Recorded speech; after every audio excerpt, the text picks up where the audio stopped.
এরপরে পাহাড় কাটলে আর শ্রমিক না, মালিককে ধরা হবে। ইকো ট্যুরিজমটাকে প্রমোট করব মাস্টার প্ল্যান করে। প্রথম কথা হচ্ছে কি, ডিসিদের সাথে আজকে হয়তো সামনাসামনি বসেছি, কিন্তু আমি দায়িত্ব নেওয়ার পর থেকেই মোটামুটি রেগুলার ইন্টারভেলে জুম মিটিং করি ওনাদের সাথে। তার একটা বড় কারণ হচ্ছে যে আমার পরিবেশ অধিদপ্তরের তো এনফোর্সমেন্টটাই বেশি কাজ, ওইখানে আমাদের লোক কম, তো কাজে ডিসি অফিস থেকে যদি আমরা বাড়তি লোক পাই তখন আমাদের এনফোর্সমেন্ট কাজটা জোর পায়। ফলে ওনাদের সাথে আমার অন অ্যান্ড অফই কথা হয়।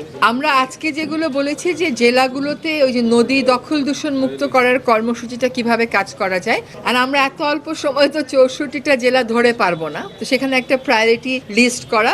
আমরা ওনাদের কাছ থেকে পাহাড়ের তালিকা এনেছি, আমরা বলেছিলাম মালিকানার তালিকা দিতে, ওনারা সেটা দেননি। এবং আমরা আজকে নির্দেশ দিয়েছি এরপরে পাহাড় কাটলে আর শ্রমিক না, মালিককে ধরা হবে। আমরা অনেক বন এলাকা আছে সরকারের, সেখানে প্রচুর দখল আছে, সেগুলো দখল মুক্ত করার কাজ শুরু করেছি।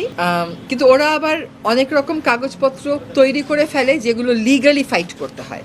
তো আজকে বলা হয়েছে যে কতগুলো জায়গায় আমরা দৃষ্টান্ত সৃষ্টি করব, যেমন মধুপুর শালবন, এটা সীমানা চিহ্নিত করে শালবন ফিরিয়ে আনার কাজটা আমরা শুরু করে দিয়ে যেতে চাই। আরেকটা যেটা কক্সবাজারে 51 একর, ওটা আপনারা জানেন, ওইটা কিন্তু সরকারি কর্মকর্তা কর্মচারীর আবাসন প্রকল্প, এটা কিন্তু 700 একর টানা, ট্রেনিং সেন্টার টানা। ওখানে সংরক্ষিত বন কেটে পাহাড়টাকে ছোট করে একটা একটা করে প্লট এখনো দখলে নিয়ে রেখেছে, যদিও সব মামলাতে ওরা হেরেছে।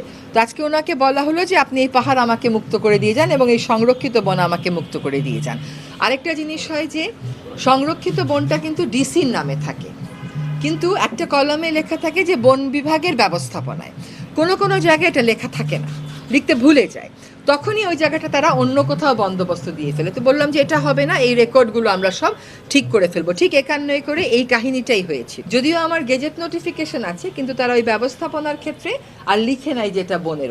তারপরে হাওর, বন এবং দ্বীপ, যেমন সেন্ট মার্টিন দ্বীপ আর জাফলংয়ের যে পাথরবাহী নদীগুলো, এগুলোতে আমরা ইকো ট্যুরিজমটাকে প্রমোট করব মাস্টার প্ল্যান করে, যেখানে কি হবে এবং কি হবে না সেইটার জন্য আমরা তাদেরকে বললাম যে আমরা গাইডলাইনগুলো যখন প্রণয়ন করব নির্দেশিকা, সেটা তাদেরকে বাস্তবায়ন করতে হবে। পানি উন্নয়ন বোর্ডের সকল কাজ নিয়েই মানুষের অভিযোগের কোনো শেষ নেই, একসময় তো আমিও অভিযোগ করেছি।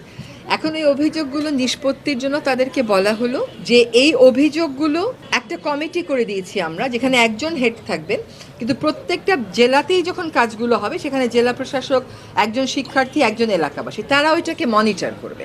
তো এটা যেন তারা নিয়মিত করে। আর প্লাস্টিক, সিঙ্গেল ইউজ প্লাস্টিক যেন কোনো সরকারি অফিসে আর না দেখি।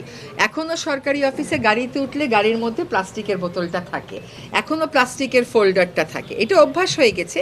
এটা বলে দিলাম যে আমরা এটা আর কোনোভাবেই বরদাস্ত করব না।